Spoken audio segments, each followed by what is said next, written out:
lingkungan sekitarnya. Masyarakat di berbagai wilayah Nusantara telah merumuskan pola-pola hidup yang menjaga keseimbangan alam sekaligus memenuhi kebutuhan sehari-hari mereka. Tidak sekedar rutinitas, kearifan lokal merefleksikan pandangan hidup yang holistik di mana alam, manusia, dan keyakinan mereka berpadu menjadi satu. Pola-pola ini memungkinkan mereka menjalani hidup dalam berkelanjutan yang menghormati keberadaan alam sebagai penopang kehidupan. Seiring dengan perubahan zaman, kearifan lokal tetap menyimpan makna penting sebagai sumber inspirasi dalam mengelola lingkungan yang lestari. Salah satu contoh kearifan lokal yang paling terkenal di Indonesia adalah sistem irigasi Subak Bali. Subak bukan hanya sistem teknis pengairan sawah, tapi juga mencerminkan filosofi hidup masyarakat Bali yang berpusat pada Trihita Karana atau tiga sumber kebahagiaan. Filosofi ini menekankan harmoni antara manusia dengan Tuhan, manusia dengan sesama, dan manusia dengan alam. Dalam praktiknya, Subak melibatkan seluruh komunitas petani yang bekerja sama dalam mengatur aliran air dan sumber-sumber alami menuju sawah mereka. Kolaborasi ini tidak hanya menjaga agar sawah tetap subur, tetapi juga memastikan bahwa setiap petani menerima bagian air yang cukup tanpa melampaui batas-batas yang telah disepakati mereka.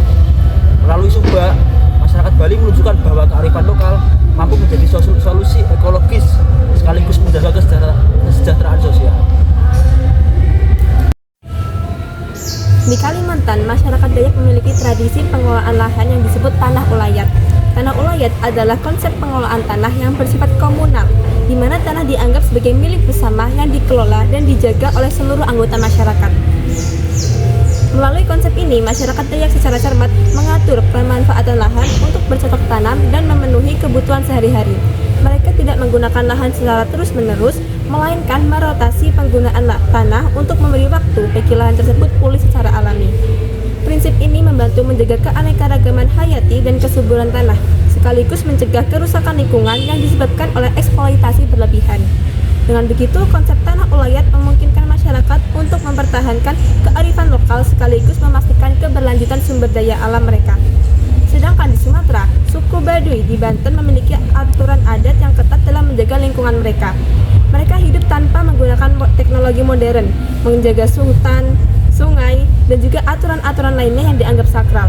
Suku Baduy percaya bahwa hubungan mereka dengan alam adalah hubungan timbal balik yang saling mempengaruhi. Mereka menganggap bahwa pelanggaran hukum akan berdampak malapetaka bagi mereka, baik bagi merekanya maupun lingkungan.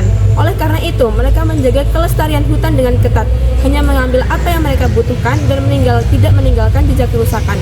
Prinsip hidup sederhana dan menghormati alam ini menunjukkan bahwa kearifan lokal suku Baduy tidak hanya memperkaya tradisi budaya, tetapi juga membantu menjaga ekosistem yang menjadi bagian tak terpisahkan dari kehidupan mereka.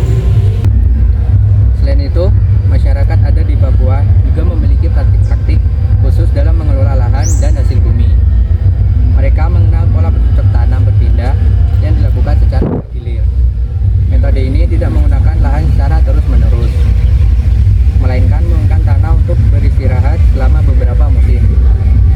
Dalam praktiknya, masyarakat adat Papua memilih lahan baru untuk digarap, sementara lahan lama dibiarkan pulih dengan sendirinya. Hal ini menjaga kesuburan tanah dan membantu meminimalisasi dampak negatif dari penanaman yang berlebihan. Pola bercocok tanam berpindah ini menekankan pemanfaatan sumber daya secara bijak dengan mempertimbangkan siklus alam, sehingga tanah tetap produktif dalam jangka panjang. Sayangnya, meski kearifan lokal ini terbukti efektif dalam menjaga kelestarian lingkungan, banyak dari nilai-nilai ini menghadapi tantangan serius di era modern.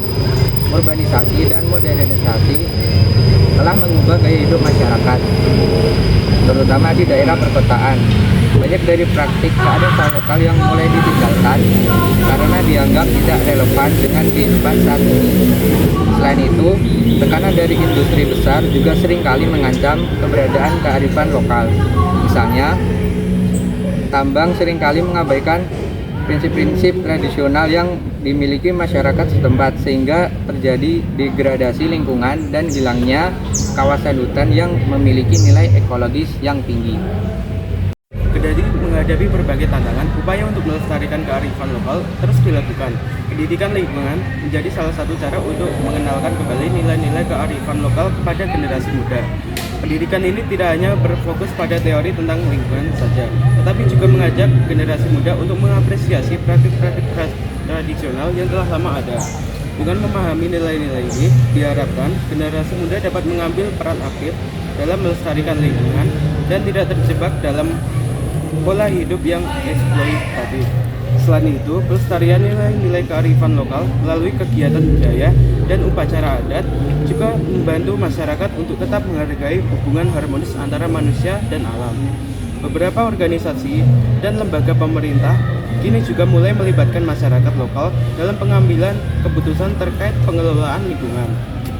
Di beberapa wilayah, masyarakat adat diberikan hak untuk mengelola hutan adat mereka sendiri. Dengan cara ini, masyarakat dapat tetap menjaga tradisi mereka sambil memastikan keberlanjutan ekosistem yang mereka kelola. Ini juga membantu menciptakan rasa memiliki yang kuat di antara kalangan masyarakat terhadap tanah mereka, sehingga mereka merasa bertanggung jawab untuk menjaga dan melestarikan lingkungan di sekitar mereka. Pemberdayaan ini menjadi bukti bahwa kearifan lokal mampu beradaptasi dan tetap relevan dalam konteks modern. Dalam menghadapi krisis lingkungan global seperti perubahan iklim dan hilangnya keanekaragaman hayati, kearifan lokal menjadi salah satu solusi yang penting untuk dipertimbangkan. Praktik-praktik kearifan lokal yang telah teruji selama ratusan tahun menunjukkan bahwa manusia bisa hidup harmonis dengan alam tanpa mengorbankan kelestarian lingkungan. Prinsip-prinsip ini memberikan contoh nyata bahwa keberlanjutan bukanlah konsep yang baru, tetapi telah menjadi bagian dari kehidupan masyarakat adat selama berabad-abad. Dengan demikian, pelestarian kearifan lokal ini hanya penting bagi keberlanjutan lingkungan di tingkat lokal, tetapi juga bisa berkontribusi dalam skala